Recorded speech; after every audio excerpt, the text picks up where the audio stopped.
ഈ പറഞ്ഞതുപോലെ തന്നെ 1974 മുതൽ തന്നെ സജീവമായി പൊതുപ്രവർത്തന രംഗത്ത് വാഴൂർ സോമൻ ഉണ്ട് എങ്കിൽ പോലും കഴിഞ്ഞ തിരഞ്ഞെടുപ്പിലാണ് അദ്ദേഹം ജനപ്രതിനിധിയായി തിരഞ്ഞെടുക്കപ്പെട്ടതും പിന്നീട് പ്രവർത്തനം കൂടുതൽ ഈ തോട്ടം മേഖലയൊക്കെ കേന്ദ്രീകരിച്ച് അവർക്ക് വേണ്ടിയൊക്കെ സംസാരിക്കാനുമൊക്കെയും അദ്ദേഹം തുടങ്ങിയത്.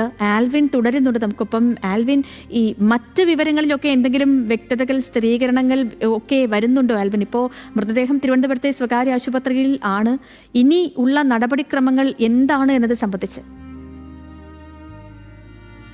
ഇപ്പോഴും അതിന് കൂടുതൽ കാര്യങ്ങൾ വ്യക്തത വരേണ്ടതുണ്ട്. ഇപ്പോൾ ജില്ലാ സെക്രട്ടറി സലീം കുമാറുമായി നമ്മൾ ബന്ധപ്പെടുകയാൻ ശ്രമിക്കുന്നുണ്ട്. അപ്പൊ അദ്ദേഹം പറയുന്നത് ഇപ്പോൾ അവിടെ തിരുവനന്തപുരത്ത് ഇത് സംഭവിച്ചത് കൊണ്ട് തന്നെ അതിൽ കൂടുതൽ ഇനി എന്താണ് എന്നുള്ളത് പാർട്ടി നേതൃത്വവും അദ്ദേഹത്തിന്റെ വീടുമായി ഒക്കെ ചർച്ചകൾ നടത്തിയ ശേഷമാണ് കൂടുതൽ മറ്റ് സംസ്കാരം അടക്കമുള്ള ചടങ്ങുകളിലേക്ക് പോവുക എന്നുള്ളതാണ് നമുക്ക് ഈ ഘട്ടത്തിൽ മനസ്സിലാക്കാൻ കഴിയുന്നത്. അത് സംബന്ധിച്ചുള്ള ചർച്ചകൾ പാർട്ടി തലത്തിലും അതോടൊപ്പം തന്നെ അവരുടെ കുടുംബവുമായും വാഴൂർ സോമന്റെ കുടുംബവുമായും ഒക്കെ നടത്തുന്നു എന്നുള്ളതാണ് നമുക്ക് ഇപ്പോൾ ഈ ഘട്ടത്തിൽ മനസ്സിലാക്കാൻ കഴിയുന്നത്. ഏതായാലും പീരുമേട് വളരെ ഞെട്ടലോട് കൂടിയാണ് ഈ വിയോഗത്തെ കാണുന്നത്. കാര്യം കഴിഞ്ഞ ദിവസം കൂടി പീരുമേടിന്റെ പല വിഷയങ്ങളിലും അദ്ദേഹം സജീവമായി ഇടപെട്ടതാണ്. പ്രത്യേകിച്ച് 2 ആഴ്ച മുമ്പ് ഒരു കാട്ടാന ആക്രമണം അവിടെ ഉണ്ടായപ്പോൾ, പെരുവന്താനത്ത് ആക്രമണം ഉണ്ടായപ്പോൾ ആ വിഷയവുമായി ബന്ധപ്പെട്ട് CPIയെ സംഘടിപ്പിച്ച് അല്ലെങ്കിൽ നാട്ടുകാരെ സംഘടിപ്പിച്ച് ആളുകൾ അവിടെ സംഘടന ചേർന്ന് അവര് വനംവകുപ്പ് ഓഫീസിലേക്ക് മാർച്ച് നടത്തുന്ന സാഹചര്യം ഉണ്ടായിരുന്നു. നമ്മൾ വാർത്തയൊക്കെ നൽകിയതാണ്.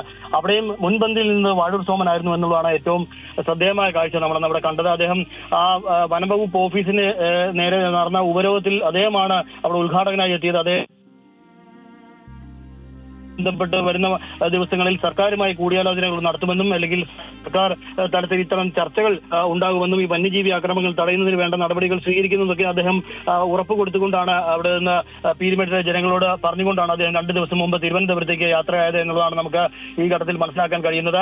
ഏതായാലും എല്ലാ ഇടപെടലും പീരുമേടിന്റെ തോട്ടം മേഖലയിൽ നടത്തിയ ഒരു ജനനേതാവ് എന്ന് വേണം പറയാൻ. തോട്ടം തൊഴിലാളികൾക്കിടയിൽ തീർച്ചയായും തന്നെയാണ് ഈ നേതാക്കളൊക്കെ. ഇപ്പൊ കുറച്ചു മുൻപ് ജോയ്സ് ജോർജ് അടക്കമുള്ളവർ പ്രതികരിച്ചതും അങ്ങനെ തന്നെയാണ്. കാരണം ഈ തോട്ടം തൊഴിലാളികളുടെ ഭാഷ, അവർ തമിഴ് കലർന്ന മലയാളമൊക്കെ സംസാരിക്കുന്നത്, കൂടുതലും തമിഴ് ഭാഷയാണ്. അപ്പോൾ ആ ഭാഷയടക്കമൊക്കെ മനസ്സിലാക്കി അവരിലേക്ക് ഇറങ്ങിച്ചെന്ന് അവരുടെ പ്രശ്നങ്ങളൊക്കെയും പൊതുസമൂഹത്തിന് മുന്നിലേക്ക് എത്തിക്കുന്നതിൽ വാഴൂർ സോമൻ വഹിച്ച പങ്ക് ഒരു തരത്തിലും ചെറുതല്ല എന്ന കാര്യമൊക്കെയാണ് നേതാക്കളും അനുസ്മരിച്ചു കൊണ്ടിരുന്നത്.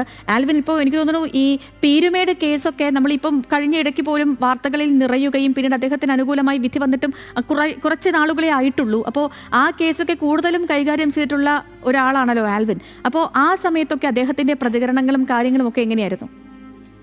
ആൽവിനിലേക്ക് മടങ്ങിയെത്തി ഇപ്പോൾ ഒരു മിനിറ്റ് ആൽവിനിലേക്ക് മടങ്ങി വരും. ഇപ്പോൾ CV വർഗീസ് കൂടി നമുക്കിപ്പം ടെലിഫോണിൽ ചേർന്നുണ്ട്. ശ്രീ CV വർഗീസ്, അങ്ങേക്ക് കേൾക്കാമോ?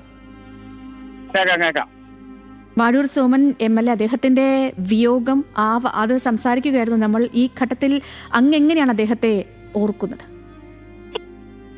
ഇടുക്കി ജില്ലയിലെ ഏറ്റവും വലിയ റേഡിയോ പ്രസ്ഥാനത്തെ നേതാവും തലമുതിർന്ന ഇടതുപക്ഷ രാഷ്ട്രീയത്തിന്റെ ഏറ്റവും അജയനായ നേതാവായിരുന്നു. ഒന്ന് പ്രത്യേകത, ഇടതുപക്ഷ രാഷ്ട്രീയത്തെ എപ്പോഴും ഹൃദയത്തോട് ചേർത്ത് പിടിക്കാൻ അദ്ദേഹം സാധിച്ചിട്ടുണ്ട്. ജനപ്രതിനിധി എന്ന രൂപത്തിലും വലിയ നിലയിലുള്ള വികസന പ്രവർത്തനങ്ങൾക്കും സാധാരണ ജനങ്ങളിലേക്ക് താരതമ്യം ചെയ്യുന്നതും ഏതൊരാളുകളുടെ വിഷയത്തിനകത്ത് തന്റെ കർമ്മപഥത്തിൽ നിന്നുകൊണ്ട് എല്ലാ മേഖലകളിലും നിസ്വാർത്ഥമായ പ്രവർത്തനം നടത്തിയിട്ടുള്ള ഒരാളാണ്. ഇടുക്കി ജില്ലയെ സംബന്ധിച്ചും പ്രത്യേകിച്ച് തൊഴിലാളി വർഗ പ്രസ്ഥാനത്തെ സംബന്ധിച്ചും ഇന്നത്തെ കാലഘട്ടത്തിൽ സോമൻ നിര്യാണം അങ്ങേയറ്റം വേദനാജനകമാണ്. പിന്നെ മരണം എന്നുള്ളതൊരു യാഥാർത്ഥ്യമാണെന്ന് അതിനോടൊത്ത് പൊരുത്തു പോകുന്നത് തീർച്ചയായിട്ടും വലിയ നിലയിലുള്ള ഒരു നഷ്ടമാണ്. പ്രത്യേകിച്ച് കാര്യത്തിൽ ഈ സന്ദർഭത്തിൽ CPM ജില്ലാ കമ്മിറ്റി അദ്ദേഹത്തിന്റെ പാർട്ടിക്കും അതുപോലെ തന്നെ അദ്ദേഹത്തിന്റെ കുടുംബാംഗങ്ങളുടെ അനുശോചനം രേഖപ്പെടുത്തുന്നു. നാളെ ഞങ്ങളുടെ ജില്ലയിലുള്ള എല്ലാ പരിപാടികളും മാറ്റിവെച്ച് അദ്ദേഹത്തിന് ആയുസൂചകമായിട്ടുള്ള ഇത് ആചരിക്കാനാണ് ഞങ്ങൾ തീരുമാനിച്ചിട്ടുള്ളത്. ശരി, വളരെ നന്ദി ശ്രീ CV വർഗീസ് ഈ ഘട്ടത്തിൽ ഞങ്ങൾക്കൊപ്പം ചേർന്നതിന്.